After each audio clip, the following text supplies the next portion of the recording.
In this video, I'll be sharing with you a requested tutorial on how to cut this backless basque shirt.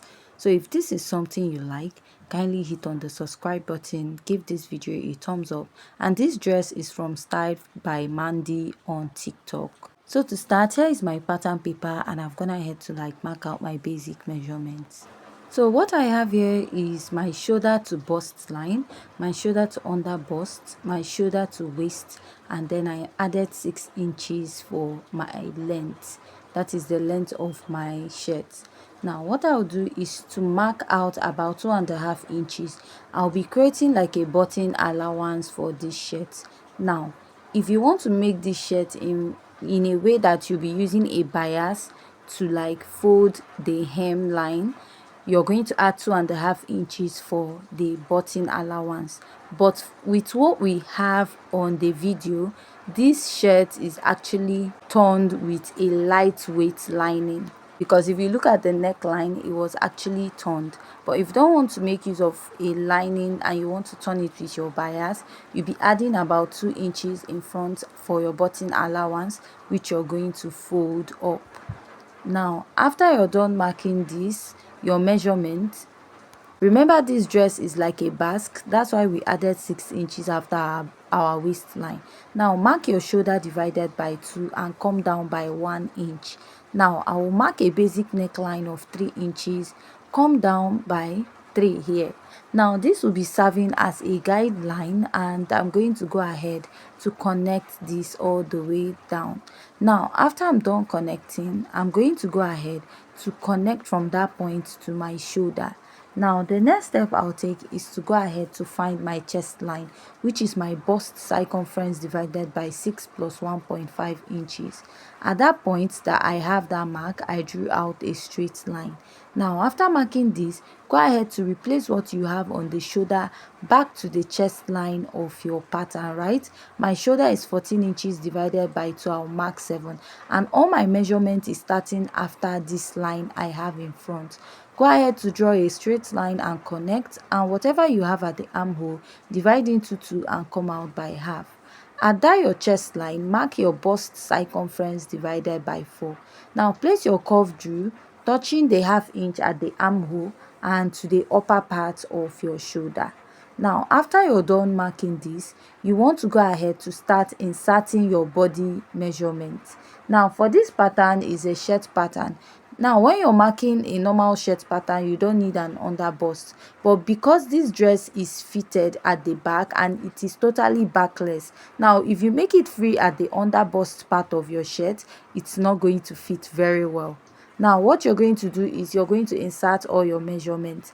I'll mark my bust circumference divided by 4, which is 33 divided by 4. I'll mark 8.3.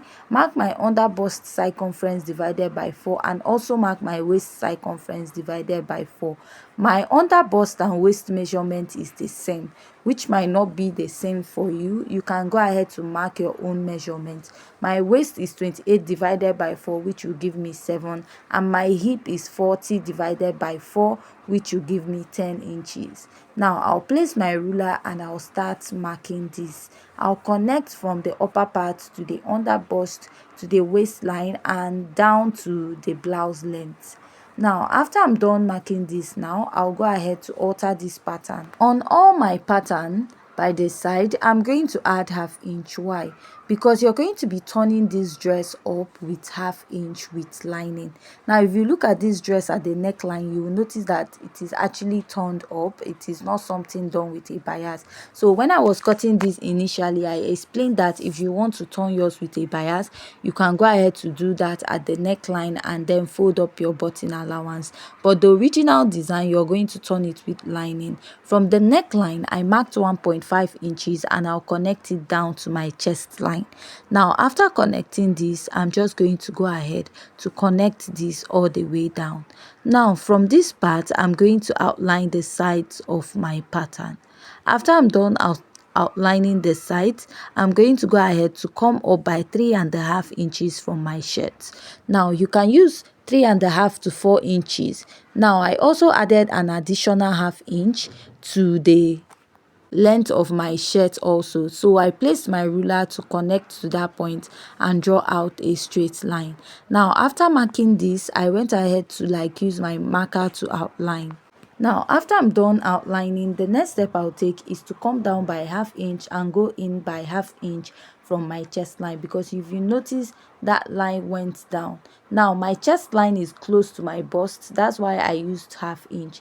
Now if yours is not that close, you have to go down a little close to the bust. Now for my button allowance, I'll use 1 inch and then add 1/2 inch for turn up, because this shirt is using like a lining to turn it. Now I have 1.5 inches in front, 1/2 inch is for turning, and then 1 inch is for the button allowance. Now I'll extend this all the way to the lower part, and I'm going to mark this button to show that I have a button there. Now on this part of your shirt, you want to add like an extension at the upper part, which you're going to use to tie the dress at the back. Now at the shoulder of this dress, if you don't want to use 1.5 inches for the width, you can use 2 inches. Now also for the side, you'll notice that there's more like a rope attached that you can use to lace up this dress. Now I'll just go ahead and connect this, and I'll also cut out the other side of my pattern. Now after cutting it, I'm going to go ahead to blend out the side of this shirt a bit. And after that, after blending out the side, I'll be adding like an extension. So you'll be adding that towards the bust area and towards the waistline. So this is me blending this part out now. Then you'll be making an extension which you'll be putting in between the lining and the main fabric of this dress, and also make one for the waist. This will now help you when you lace the dress or tie the dress at the back, it will fit very well.